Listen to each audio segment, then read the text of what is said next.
Salam Rahayu untuk kita semuanya. Hai teman-teman, selamat datang kembali di channel Kak Tika Jurnal Spiritual. Apa kabar?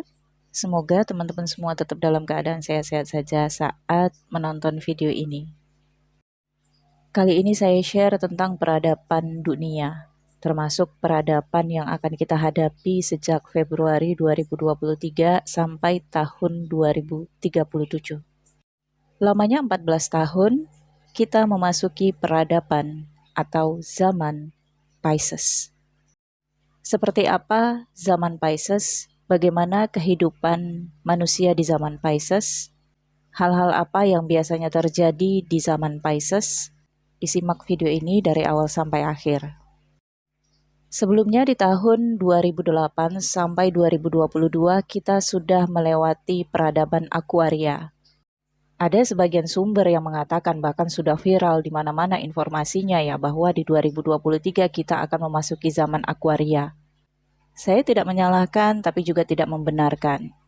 Ketika saya mendapatkan informasi atau menonton video itu bahwa 2023 kita akan masuk ke zaman Aquaria, pikiran pertama saya adalah datanya apa, sumbernya apa. Dan saya simak terus video-video yang mengatakan di 2023 adalah zaman Aquaria, ternyata mereka hanya berspekulasi atau asumsi saja. Spekulasi mereka juga berdasarkan astronomi dan astrologi, conjunction misalnya. Jadi saya pikir itu tidak berdasar karena saya lihat pun yang menjelaskan itu tidak memahami tentang ilmu astrologi ataupun astronomi. Hanya mengutip beberapa pendapat. Bagi saya loh ya teman-teman. Saya kalau mengetahui sesuatu itu harus mengetahui dasarnya.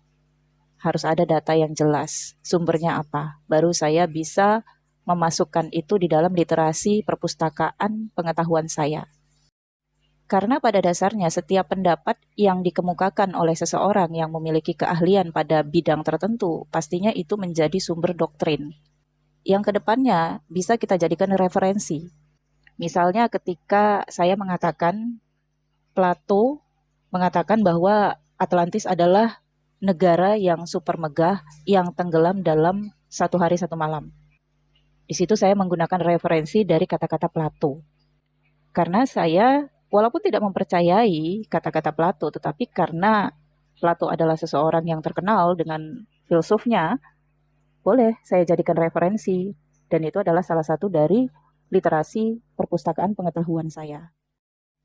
Dan setiap pendapat yang saya terima bukan berarti saya setuju, tetapi bisa saja saya membantah, tidak sependapat, namun bukan berarti saya menolak pendapat itu.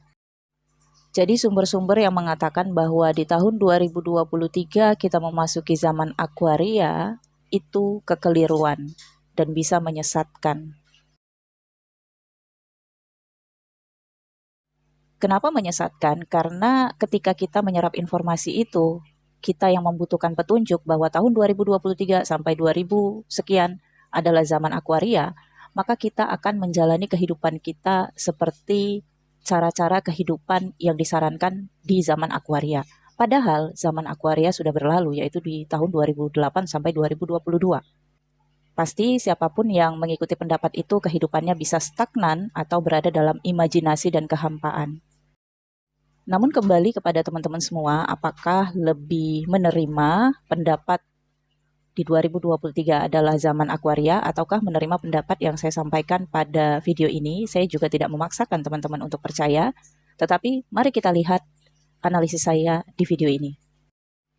Yang pertama, apa dasar saya mengatakan tahun 2023 sampai 2037 adalah zaman Pisces? Berdasarkan pergerakan Neptunus yang akan memasuki Pisces di Februari 2023 dan akan menetap di Pisces sampai tahun 2037. Neptunus periodenya sangat lama berada di dalam satu houses dan ini akan mempengaruhi peradaban manusia karena Neptunus membawa energi pengabdian, kepatuhan, dan cara hidup manusia. Sebelumnya 14 tahun sejak 2008 sampai 2022 Neptunus berada di Aquarius. Itulah yang disebut dengan zaman Aquaria. Ciri-ciri zaman Aquaria, banyaknya tipu daya, Manusia terlalu percaya pada analisisnya, pada angan-angan masa depannya, terlalu percaya pada harapan-harapannya di masa depan.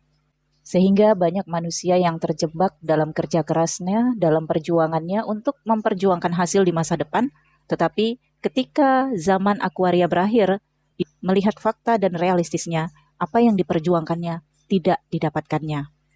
Yang diperjuangkan justru lepas, kabur, atau menghindar, atau teman-teman yang merasa capek memperjuangkan, karena di titik akhir zaman Aquaria, kita merasa lelah tentunya terhadap imajinasi dan harapan kita yang tidak kunjung mendapatkan hasil.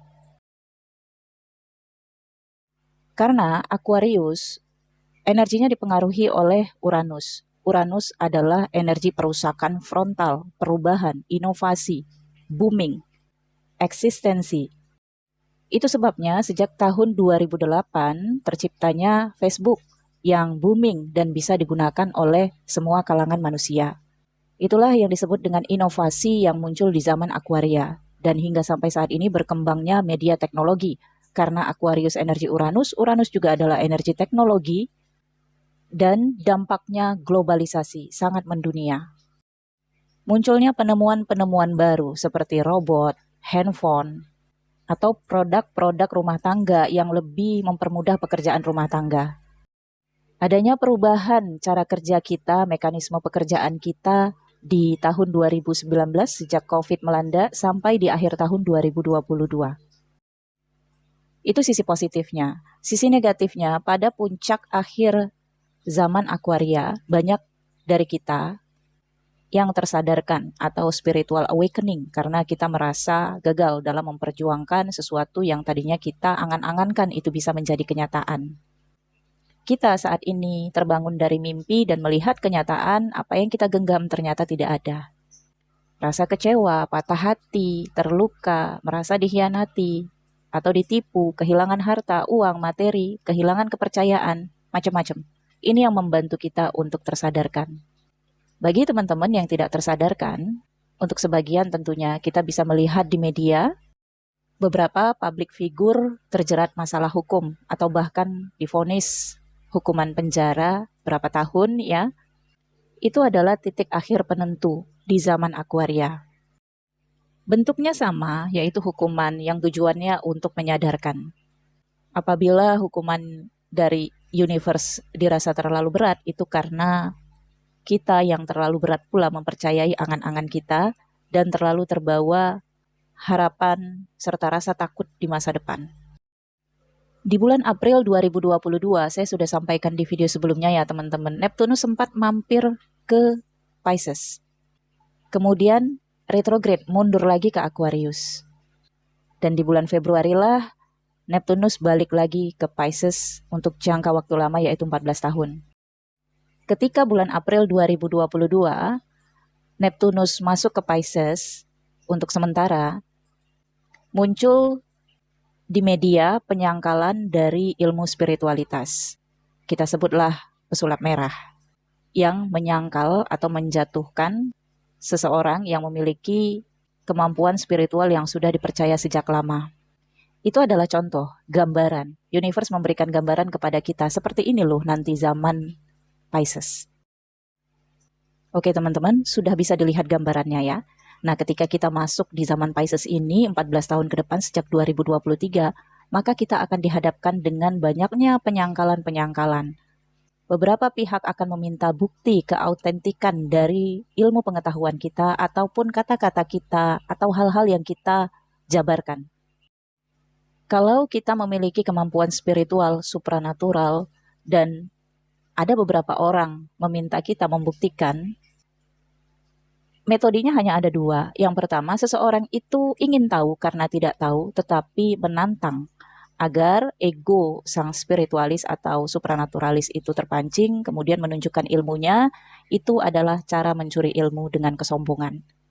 Metode selanjutnya adalah seseorang yang memang pengen tahu, berharap diajarin atau diberikan informasi. Itu adalah cara baik untuk meminta ilmu pengetahuan. Dan kita akan berhadapan dengan dua metode ini di zaman Pisces 14 tahun ke depan sampai 2037. Saya korelasikan dengan buku ramalan Nostradamus. Perlu teman-teman ketahui, Nostradamus menggunakan astrologi karena dari kata-kata yang saya baca, bait-baitnya menggunakan bahasa-bahasa astrologi. Dia menyebutkan di buku itu Mars, Jupiter, dan nama planet-planet lain yang mempengaruhi terjadinya peristiwa-peristiwa. Tentu saja tidak lain dan tidak bukan, itu kajian astrologi. Bukan ramalan berdasarkan imajinasinya ataupun bisikan dari spirit guide ataupun kodam atau korin atau apapun istilahnya. Tetapi yang dijelaskan Nostradamus real, ilmu pengetahuan berdasarkan astronomi dan astrologi. Nostradamus mengatakan di tahun 2037 akan terjadi peperangan antara Indonesia dan Australia. Peperangan biasanya dipengaruhi oleh Uranus dan Aries. Sangat relate apabila saat ini kita memasuki zaman Pisces hingga 2037, maka di tahun 2037 sampai 2051 kita memasuki zaman Aries. Peradaban Aries, elemen api. Aries adalah warrior, pejuang, petarung. Sehingga ada benarnya kata-kata Nostradamus tentang peperangan yang akan terjadi antara Australia dan Indonesia. Karena apabila saya bandingkan di zaman ataupun peradaban Aries sebelumnya, yaitu di tahun 1850 sampai 1864. Peristiwa-peristiwa yang terjadi di zaman Aries adalah peristiwa pemberontakan, karena energi Aries memang energi pemberontak. Salah satunya adalah pemberontakan Taiping yang terjadi di China tahun 1850 sampai tahun 1864. Kemudian pemberontakan di Kalimantan Barat terjadi tahun 1850 sampai tahun 1854. Kemudian tahun 1850 sampai 1864, Belanda memulai pekerjaan misi di kalangan suku Batak di Sumatera Utara. Pemerintah Hindia Belanda atau VOC melarang para misionaris Katolik memasuki daerah suku Batak di Sumatera atau Toraja di Sulawesi. Hanya para misionaris Protestan yang diizinkan masuk ke sana. Kemudian terjadi juga pelaparan di Jawa Tengah dan terjadi juga Belanda membeli sisa-sisa benteng Portugis di Flores. Yang terakhir, di tahun 1864 memasuki zaman Taurus, oleh Belanda dibuatlah rel atau jalur kereta api di Jawa untuk pertama kalinya di Semarang untuk tujuan Solo Yogyakarta. Relate banget karena di tahun 1865 sampai 1879 saat itu dunia memasuki zaman atau periode Taurus. Dan teman-teman pasti sudah mengetahui energi dari Taurus seperti apa. Energi kemewahan, makan makanan enak, kelimpahan, dan luxury, kemewahan. Di periode Taurus pula lahirnya seorang tokoh, Raden Ajeng Kartini, yang menjadi proklamator pendidikan untuk perempuan. Taurus adalah energi Venus, tentu saja salah seorang tokoh yang terlahir pada periode itu adalah Venus, yaitu seorang perempuan. Pada zaman Taurus pula, terciptanya Undang-Undang Agraria, memang masih diciptakan oleh VOC dan masih memihak dengan VOC saat itu. Tapi sampai sekarang pun kita masih menggunakan Undang-Undang Agraria yang dibentuk oleh Belanda. Meskipun ada peraturan-peraturan baru yang lebih memihak ke rakyat Indonesia, tapi ya tetap aja dasarnya masih menggunakan hukum agraria yang diciptakan oleh Belanda. Di zaman Taurus, memang tidak semua manusia bisa merasakan kemewahan, pendidikan, hanya golongan menengah ke atas ya, kalangan borjuis pada saat itu. Karena Taurus itu luxury, yang bisa terlihat mewah adalah golongan ke atas. Tetapi ada perubahan yang bisa dirasakan. Kemudian kita loncat ke zaman Libra di tahun 1949 hingga 1963. Teman-teman bisa bayangkan apa yang terjadi pada periode itu di Indonesia. Di tahun 1949 diberikannya kedaulatan untuk Indonesia oleh Belanda di Amsterdam. Tetapi di titik itu karena fasenya zaman Libra, yaitu idealisme, ideologi, kemudian juga keadilan dan kestabilan, Di zaman itulah Indonesia berusaha untuk mendapatkan keadilan dan kepastian terhadap negara. Dan tidak mudah, masih banyak juga yang harus diperjuangkan untuk negara dari keadilan, kepastiannya. Hingga di tahun 1963 terjadi pemberontakan G30S yang menjatuhkan para jenderal-jenderal yang menjadi korban. Itu juga adalah upaya untuk mendapatkan keadilan ataupun kestabilan. Jadi tidak mudah ketika berada di zaman Libra, bukan berarti kita akan mendapatkan kestabilan, kemudian kepastian dan keadilan. Tidak seperti itu. Justru energi yang datang adalah energi yang memang harus kita perjuangkan. Misalnya di zaman Aries terjadi banyak pemberontakan, karena memang sifat Aries adalah pemberontakan. Di zaman Libra ada keadilan yang harus diperjuangkan.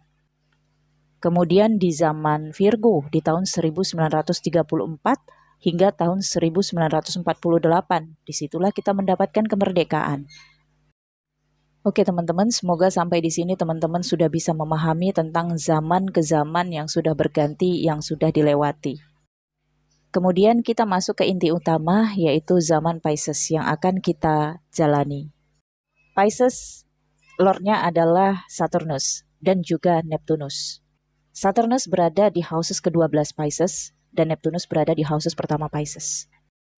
Saturnus berada di houses ke-12 Pisces hanya 2 tahun setengah. Selanjutnya Saturnus akan masuk ke houses pertama Pisces bersama dengan Neptunus. Jadi saya agak bingung juga dari mana para spiritualis yang mengatakan bahwa kita akan memasuki zaman Aquarius. Padahal berdasarkan analisis saya, kita sudah melewati zaman Aquarius. Kalau para spiritualis itu mengikuti Western Astrology, memang di tahun 2023, Neptunus bukan berada di Pisces, tetapi di Aries. Jadi saya tidak tahu apa dasar para spiritualis mengatakan kita akan masuk ke zaman Aquarius. Kalau berdasarkan literatur dari pendapat-pendapat Jayabaya misalnya, Jayabaya tidak menyebutkan tahun akan terjadi. Tapi kalau berdasarkan ilmu perbandingan atau spekulasi saja, itu mungkin terjadi. Karena di zaman Aquarius, kita memang dihadapkan dengan angan-angan. Dengan sesuatu yang kita anggap benar, padahal itu menipu kita. Jadi intuisi kita bisa saja salah dan sering salah di zaman Aquarius, yaitu tahun 2008 sampai 2022. Makanya di tahun itu kita terus memperbincangkan tentang Ratu Adil, Imam Mahdi, dan Satrio Piningit. Menurut saya itu bentuk angan-angan yang diciptakan di zaman Aquarius. Ya, mungkin tokoh-tokoh itu akan hadir, tetapi saya pikir belum saatnya. Oke, di zaman Pisces. Kalau ditarik dari tahun sebelumnya, zaman Pisces itu tahun 1835 sampai 1849. Apa yang terjadi pada periode itu? Saya menemukan sumber di tahun 1839 sampai tahun 1842 terjadinya Perang Candu pertama. Candu, zat adiktif yang ada kaitannya dengan narkotika. Lokasinya di Tiongkok dan saat itu Inggris menjadi pemenangnya. Kapal uap Nemesis ya, milik perusahaan Hindia Timur Britania menghancurkan kapal-kapal Jung di Tiongkok dalam pertempuran Qianpei kedua. Kemudian di Indonesia di tahun 1849 terjadinya intervensi Belanda di Bali dan terjadinya Perang Jagaraya. Raja Buleleng membunuh dirinya sendiri bersama pengikutnya dalam Perang Puputan melawan Belanda. Kemudian tahun 1835 meletusnya Gunung Lawu. Gunung Lawu terkenal banget dengan mistisnya. Dan di tahun 1849, kekuatan militer Hindia Belanda dalam banyak akbar dikirim ke Bali. Gusti Ketut Cilantik gugur dalam pertempuran. Hindia Belanda menguasai Buleleng dan pantai utara Bali. Di bulan Mei tahun yang sama, pasukan-pasukan Hindia Belanda memasuki Bali Selatan sebagai awal mulanya menjajah Bali, Indonesia, melakukan usaha melalui Karangasem dan Klungkung sebagai perlawanan terhadap rakyat Bali. Raja Lombok menyerang dan merebut Karangasem, Belanda menguasai penuh Palembang. Keterkaitannya adalah dari peristiwa-peristiwa di zaman Pisces tahun 1835 sampai 1849 adalah supranatural, mistisme, dan spiritual. Kita semua tahu Bali adalah tanah yang sangat kental dengan spiritual. Gunung Lawu juga sangat mistis. Perang candu juga terkait dengan energi Pisces yang sangat imajinasi, halusinasi, atau bahkan delusion. Maka kalau dikaitkan dengan tahun yang akan kita lalui, 2023 sampai 2037, tentu saja fase Neptunus yang join dengan Pisces akan memunculkan paranormal. Akan ada ilmu pengetahuan yang bangkit, yaitu ilmu metafisik atau fisika kuantum, ilmu supranatural atau tingkat pencerahan spiritualitas manusia akan sangat tinggi. Akan banyak orang-orang cerdas yang tercerahkan atau orang-orang cerdas dalam proses tercerahkan mencari tahu. Sehingga akan terkesan mereka itu banyak tanya, mungkin akan ada yang menyangkal, tapi mungkin ada juga yang menerima. Nah, penyangkalan-penyangkalan itu bisa saja muncul dari orang-orang yang mengalami masa sulit karena tertipu di fase zaman Aquaria. Contohnya saja pesulap merah. Saya ikuti literaturnya. Ternyata pesulap merah dulunya pernah kecewa dan ditipu oleh spiritualis atau supranatural, oleh dukun gitu ya. Sehingga ini yang membuat dia tidak percaya karena dia belum menemukan dasarnya. Kalau dia sudah menemukan teorinya, pasti dia akan percaya. Hanya saja dia denial karena terbelenggu rasa kemarahannya. Dengan profesinya di magician, itu saja sudah menunjukkan bahwa dia spiritual, tetapi dia menyangkal hal-hal yang sifatnya supranatural. Untuk korelasi spiritual dan supranatural, saya sudah pernah buat videonya, teman-teman lihat aja di beranda. Intinya, spiritual belum tentu supranatural, tetapi supranatural sudah pasti spiritual.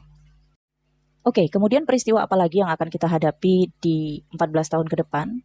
Hal-hal yang terkait dengan supranatural bisa saja terjadi pertempuran atau pertengkaran antara para paranormal ya, para supranatural dan para spiritualis. Bisa saja terjadi silang pendapat atau masing-masing akan membela kliennya. Dan tentu saja apabila paranormal dan para dukun sudah bergerak, tentunya akan melibatkan makhluk dimensi lain. Karena makhluk dimensi lain adalah pekerjanya, pegawai-pegawai atau karyawan-karyawannya. Kemudian kita akan mencari tahu tentang teori dari ilmu mistis, supranatural, dan spiritual. Kalau kita sudah mendapatkan teorinya, yang tadinya tidak masuk di akal menjadi masuk di akal. Yang tadinya di luar nalar menjadi di dalam nalar. Kita akan menganggap ilmu-ilmu itu biasa. Walaupun kita tidak bisa menggunakannya, tetapi kita merasa itu biasa. Tidak lagi wow, tidak lagi suatu keajaiban. Di buku Nostradamus pun saya baca di tahun 2037 katanya selesainya misi ilmu pengetahuan kuno. Apa yang dimaksud ilmu pengetahuan kuno oleh Nostradamus? Ya di zaman Pisces ini. Nostradamus tidak mengatakan kalau di 2023 sampai 2037 adalah zaman Pisces. Ini pendapat saya sendiri dengan membanding-bandingkan dan menghitung. Yang dimaksud Nostradamus adalah ilmu pengetahuan kuno yang selesai di 2037 adalah ilmu-ilmu supranatural, mistisme, dan juga spiritual. Selesai maksudnya bukan berarti putus, tetapi misi ilmu itu sudah selesai digunakan karena di 2037 mungkin tidak worth it lagi untuk digunakan. Karena 2037 kita akan berhadapan dengan senjata api. Mesiu. Kita akan mempertahankan perbatasan dan juga mempertahankan Nusantara. Disitulah para pejuang bangkit di zaman Aries. Siapa mereka? Adalah generasi rainbow yang terlahir tahun 2000-an. Ya mungkin pada periode itu kita generasi milenial sudah tidak kuat lagi berlari ya. Tapi saat ini kita menjalankan misi untuk mendidik generasi rainbow. Untuk memberikan pendidikan karena mereka nantinya akan menjadi warrior di tahun 2037. Kemudian untuk bisnis pekerjaan yang worth it dijalankan di 14 tahun ke depan, masih terkait dengan teknologi, teman-teman perlu berbisnis menggunakan media teknologi ataupun platform. Dan metode pembayaran juga kita akan menggunakan pembayaran digital atau barter. Bahkan kalau teman-teman saat ini numpuk emas, ngumpulin emas, bisa saja 14 tahun ke depan emas itu tidak berlaku karena kalau tidak bisa dicairkan ke dalam bentuk digital, sama saja tidak berfungsi. Bisa berfungsi tapi dengan rugi karena barter. Kalau dalam barter nilainya tidak pasti, jadi ketika kita dihadapkan dengan pilihan, pastinya kita akan memilih dengan jumlah yang pasti, tidak merugikan, yaitu digital money. Untuk 2,5 tahun pertama, bidang pekerjaan yang worth it dijalani mengikuti Saturnus yang berada di Aquarius. Yaitu pekerjaan yang masih terkait dengan teknologi, itu tadi sudah saya sebutkan. Kemudian pekerjaan yang sifatnya menggandakan atau bunga, ya, menjual kertas tetapi tidak nyata, menjual sesuatu yang tidak ada bentuknya, atau menjual suatu bentuk tetapi kita nggak tahu fungsinya maksimal atau tidak. Sama seperti ketika kita membeli suatu produk di satu platform, kita tidak melihat realistisnya, kita hanya berekspektasi. Tetapi ketika sudah kita lihat realistisnya, bisa lebih baik, bisa lebih buruk. Begitulah ibaratnya. Nah, bisnis-bisnis di Aquarius yaitu elemen udara, ya. Maka bisnis yang paling cocok adalah bisnis elemen udara. Selain teknologi, yaitu gas, listrik, voucher pembayaran, aplikasi, teknologi, pendidikan, mengajar, bahasa asing atau bahasa komputer. Maksudnya bahasa komputer adalah programmer, ya. Untuk wirausaha mengikuti energi Jupiter. Karena di 2023 sampai 2024 Jupiter berada di Aries, maka keberuntungan berada di elemen api.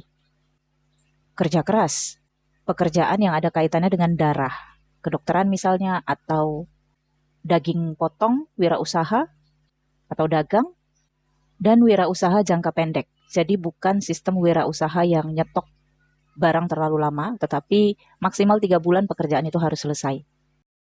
Kalau di dunia perpolitikan, mungkin sebagian teman-teman ada yang mengejar perpolitikan di 2024, entah itu menduduki suatu jabatan minimalnya camat, lurah, atau bergabung di dalam organisasi politik, itu bentuknya pengabdian, bukan dagang ataupun bisnis.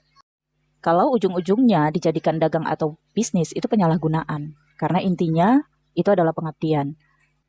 Untuk pengabdian, maka harus dilihat apakah memang teman-teman ada takdir atau soul kontrak pengabdian di 14 tahun ke depan. Kalau ada, maka sudah dipastikan teman-teman akan duduk dan mendapatkan jabatan itu. Kalau tidak, maka teman-teman tidak ada soul kontrak. Oke? Kemudian, di zaman Pisces ini, akan ada manusia-manusia terpilih oleh leluhur yang menitis ke diri manusia-manusia yang terpilih. Mereka yang menitis adalah tokoh-tokoh yang dulunya kita ketahui sudah meninggal, tetapi jasadnya tidak ditemukan. Mereka disebut moksha. Mereka menitis tujuannya untuk apa? Untuk menjadi guru, pembimbing, atau penyampai kabar, pesan, menjadi counselor, menjadi seorang figur pemimpin. Tapi visinya mengajar, mendidik, dan membimbing. Jadi tentu saja di zaman Pisces ini kita akan sangat haus dengan pengetahuan dan kita akan temukan guru ataupun pembimbing kita. Akan ada rasa keinginan kita untuk berguru atau mencari guru. Atau keinginan kita untuk melanjutkan pendidikan. Jadi kalau ada sebagian yang mengatakan di tahun 2023 adalah zaman Aquaria, yaitu zaman keemasan, saya pikir itu tidak masuk di akal saya. Ini saya loh ya, berdasarkan kajian saya. Karena ketika kita berada di zaman pendidikan, kemungkinan di tahun fase Pisces atau zaman Pisces ini akan terlahir atau munculnya tokoh-tokoh pendidik. Dulu mungkin kita sudah sangat mengenal Plato, Aristoteles, atau Tesla, yang nantinya akan muncul tokoh-tokoh baru di bidang-bidang itu, yang nantinya nama-nama itu akan disebut mungkin 100 tahun kemudian. Mungkin sebagian teman-teman juga adalah salah satu tokoh itu nantinya. 100 tahun kemudian nama teman-teman itu diingat karena teman-teman pernah menulis buku dan juga inspirasi teman-teman ada di buku itu dan dibaca oleh manusia-manusia yang hidup di zaman 100 tahun ke depan. Wow. Dan yang kita khawatirkan adalah generasi muda ataupun generasi rainbow yang nantinya sebenarnya harus sudah kita persiapkan saat ini untuk di tahun 2037 menjadi warrior. Bagaimana dan apa jadinya jika warrior kita untuk mempertahankan Nusantara jika di 14 tahun ini dirusak oleh barang haram itu. Kita generasi milenial mudah-mudahan bisa kuat menjalankan misi jiwa kita ini untuk menjaga warrior-warrior kita. Membimbing, melindungi, mensupport mereka untuk bisa sampai ke takdir posisi mereka nantinya di tahun 2037. Oke teman-teman, saya pikir cukup sampai di sini. Semoga apa yang saya sampaikan ini bermanfaat. Jangan lupa di like, comment, share. Nantikan video selanjutnya dari channel ini. Sampai jumpa di lain waktu. Terima kasih. Bye.